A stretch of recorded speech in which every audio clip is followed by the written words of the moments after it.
Hamza Chowdhury Bashundhara Kings অ্যারিনাতে প্রথমবারের মতো বাংলাদেশ জাতীয় দলের হয়ে প্র্যাকটিসে নেমেছেন নাভিল খান এবং রিফাত মাসুদ। আমরা দুজন আছি এই জায়গায় স্টেডিয়ামে, আমরা দেখছি হামজা চৌধুরীর প্র্যাকটিস। নাভিল খান, আমি একটু শুরুতে দুইটা কথা না বলে পারছি না আসলে। We have been lucky enough যে আমরা এরকম দূরত্ব থেকে Lionel Messi, Cristiano Ronaldo, Luka Modric আরও অনেক সুপারস্টারের ট্রেনিং আমরা কভার করার সৌভাগ্য হয়েছে, কিন্তু এইটা একটা ডিফারেন্ট অনুভূতি। এই অনুভূতির দাম আর কদর কোনো কিছুর সঙ্গে মেলানো সম্ভব নয়। হামজা চৌধুরীকে ঘিরে যে স্বপ্নটা বাংলাদেশের সমর্থকেরা, ফুটবল সমর্থকেরা দেখেছিলেন, সেই সমর্থকদের স্বপ্নটা পূরণ হয়েছে। হামজা চৌধুরী বাংলাদেশের জার্সি গায়ে প্র্যাকটিস করছেন, প্রস্তুতি নিচ্ছেন ভারত ম্যাচের জন্য।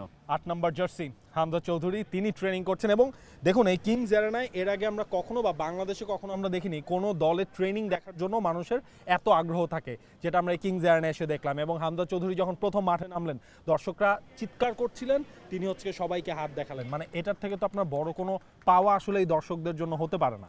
এবং এই টিকিটটাও তো আসলে সৌভাগ্যবান যারা, তারাই পেয়েছেন এই প্র্যাকটিস দেখার সুযোগ। নিশ্চয়ই সবাই অপেক্ষায় ছিলেন যে প্র্যাকটিসটা যদি দেখা যায়। এখন আজকের যে প্র্যাকটিস সেশন, এটা ফুটবলের নিয়ম অনুযায়ী আমরা প্রথম 15 মিনিটস পাবো, তবে বিএফএফকে একটু ধন্যবাদ যে 5 মিনিট তারা বাড়িয়ে দিয়েছেন, 20 মিনিট মতো সময় পাওয়া যাচ্ছে।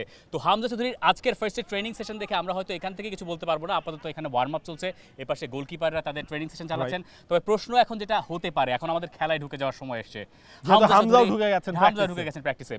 এখন বাংলাদেশের হামজা চৌধুরী কোথায় খেলবেন? দেখেন, হাভিয়ার কাবরেরাকে যখন প্রেস কনফারেন্সেও এই কোশ্চেনটা করা হয়েছিল, হাভিয়ার কাবরেরা বলছেন হামজাকে নিয়ে যখন তিনি একসাথে ওয়ার্কআউট করাটা তিনি শুরু করবেন, পুরো টিমকে নিয়ে একসাথে, হ্যাঁ ওনাদের তো আসলে একটা গেম প্ল্যান রয়েছে কিভাবে তিনি খেলাতে চান।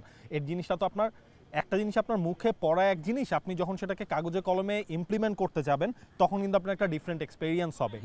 এবং এটাই হামজা চৌধুরী এবং কোচ হাভিয়ার কাবরেরা দুজনই বলেছেন যে গেল কয়েক মাস ধরে যখন একবার নিশ্চিত হলো যে হামজা চৌধুরী বাংলাদেশের জার্সি গায়ে খেলবেন, এরপর থেকেই হাভিয়ার কাবরেরা তাকে নিয়মিত ভিডিও পাঠিয়েছেন এবং বাংলাদেশ দল কি করে অ্যাটাক করে সেটা হামজা চৌধুরী দেখেছেন। এই নিয়ে প্রেস কনফারেন্সে হামজা চৌধুরী বলেছেন যে ভিডিও দেখে তিনি একটা ধারণা করতে পেরেছেন যে বাংলাদেশ কি ধরনের অ্যাটাক করে অভ্যস্ত, এবং তিনি একই সঙ্গে এটাও বলেছেন যে তিনি বাইরের লিগে খেলেন আর বাকি সবাই এখানকার লিগে খেলেন, তাকে এখানে অ্যাডাপ্টেশনের ভেতর দিয়ে যেতে হবে, বাকিদের নয়। এটা কি হামজা চৌধুরীর বিনয়ী মনোভাবের প্রকাশ? হামজা তো আপনার একদম প্রথম থেকেই দেখলাম আমরা বিনয়ের একদম সবকিছু একদম পরিপূর্ণ একটা প্যাকেজ হচ্ছে গিয়ে হামজা চৌধুরী। দেখেন, হামজাও তো বুঝতেছেন যে হচ্ছে গিয়ে এই দলটার আসলে খেলা তিনি দেখেছেন। তিনি হচ্ছে কি আপনার গতকালকেই বলছিলেন যে হাভিয়ার কাবরেরা তাকে ট্রেনিং সেশনের ভিডিও পাঠিয়েছেন। এখন তো আলটিমেটলি তিনি আসলে নিজে এই ট্রেনিংয়ের পার্টটা তিনি হয়ে গেছেন। এখন হামজাকে কোন জায়গাটায় ফিট করবে, হ্যাঁ মিডফিল্ডে ফিট করা হবে, এটা হচ্ছে খুব মানে অবধারিতভাবেই সেটা বলে নেওয়া যায়। ওই পজিশনগুলো নিয়ে আসলে হাভিয়ার কাবরেরা কাজ করবেন, কিন্তু যে তিনি আসলে কোন ফরমেশনে যাচ্ছেন এটা একটু যদি আমরা এইভাবে বলে রাখি, যদি 4-2-3-1 বাংলাদেশের ফরমেশনের কথার কথা, তাহলে ডাবল পিভটের একটা তিনি হতে পারেন। তিনি যেহেতু 8 নম্বর জার্সি নিয়েছেন, 8-এর ওই অঙ্কটা অনুযায়ী ফুটবলের ব্যাকরণে যা ঘটে নাম্বার 8 রোলে তিনি থাকতে পারেন। তবে আমার ধারণা তিনি নাম্বার 6, নাম্বার 8 এই দুইটার একটা হাইব্রিড সমন্বয় হয়তো খেলতে পারেন। নাম্বার 6-এর হাইব্রিড আর 8-এর হাইব্রিড বলতে বোঝাতে চাইছি যে 8 তো মূলত কি করে, নাম্বার 10, 11, 7 এদের সঙ্গে কানেক্ট করে বেশি, মানে সামনের দিকটা আর কি তার মনোভাবটা বেশি থাকে, আর 6-এরটা হচ্ছে পেছনের দিকটায় থাকে। তো এর মাঝামাঝি কোনো একটা জায়গা, তাই তো?